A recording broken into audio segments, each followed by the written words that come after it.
गेल्या 30 वर्षात काम करत असताना मी तसेच निर्णय घेतले। माझ्या काळामध्ये मी पुण्याला अतिशय सुंदर सर्किट हाऊस केलं, पुण्याला अतिशय चांगली जिल्हाधिकारी कार्यालयाची इमारत केली, जिल्हा परिषदेची इमारत केली, जिल्हा बँकेची इमारत केली, सारथीची अतिशय चांगली इमारत आहे, शालेय शिक्षण विभागाच्या इमारतीचं काम आता चालू आहे, त्याच्या संदर्भामध्ये कृषी भवन म्हणून इमारतीचं काम, सहकार भवन, कामगार भवन, आता खाडेसाहेब इथं बसले, असे खूप चांगले प्लॅन करून मी ह्या गोष्टी करत असतो आणि महाराष्ट्रात कुठेही असलं तर मला ह्या गोष्टीची आवड आहे।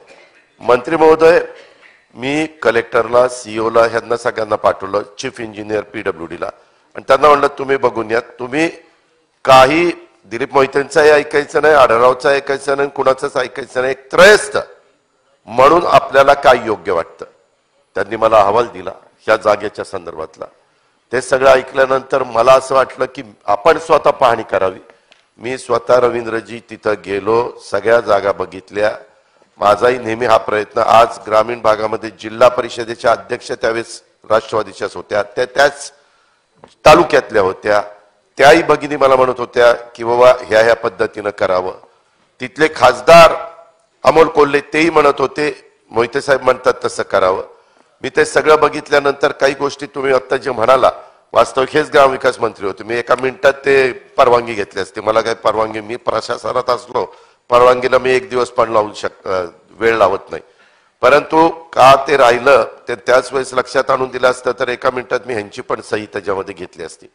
मला असं वाटतं की राज्यामध्ये आता 75 वर्ष देशाला स्वातंत्र्य मिळून झालं, काहींची अतिशय विदारक असं पंचायत समिती किंवा प्रशासकीय इमारत, तुम्ही ज्या प्रशासकीय इमारत ह्याच इमारती चांगल्या असल्या पाहिजे। लोक जिथं टॅक्सच्या निमित्तानं, कामाच्या निमित्तानं येतात त्यावेळेस त्यांना सुविधा मिळाली पाहिजे, सर्व्हिस चांगली मिळाली पाहिजे, म्हणून या सगळ्या गोष्टी करत होतो। तुम्ही आता सरकारमध्ये काम करताय, तुम्हाला ठाणे जिल्ह्यात काम करताना किती अडचणी येते तुमच्या अंतर्मनाला विचारा।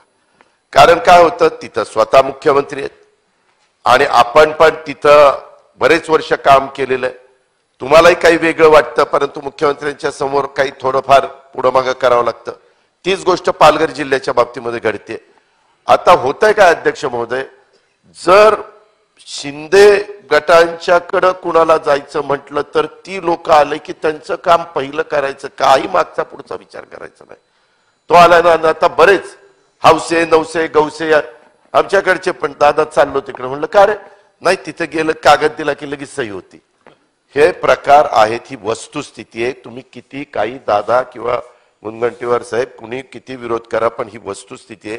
आज आढळराव, आता त्यावेळेस मला काय अडचण आली, उद्धव ठाकरे साहेब आमचे मुख्यमंत्री, उद्धव ठाकरे साहेबांच्या संघटनेमधले आढळराव, वास्तविक जुन्नर, खेड, आंबेगाव, मावळ, मुळशी बोरवेल्ला, बारामती, इंदापूर, त्याच्यामध्ये पुरंदर, सगळ्या जागा राष्ट्रवादी काँग्रेस पक्षाचे आमदार आले। राहुल आला 600-700 मतांनी, तिथं जरा आमचा आमदार कमी पडला, उमेदवार कमी पडला, नाही तर पूर्ण ग्रामीण भाग मी त्या बाबतीमध्ये कशा पद्धतीनं राजकारण करायचं ते केलंय। आणि करत असताना मी कधी भाजपचा एखादा आमदार असेल, एखादं काम करायचं असेल, राहुलला विचारा, पाठीमागच्या टर्मला मी तिथं पण पंचायत समितीची एक चांगली इमारत आणि प्रशासकीय इमारत मंजूर करून दिली, कारण आपण 5 वर्ष असतो पण ती कायमची राहणार असते, असं सगळं आहे।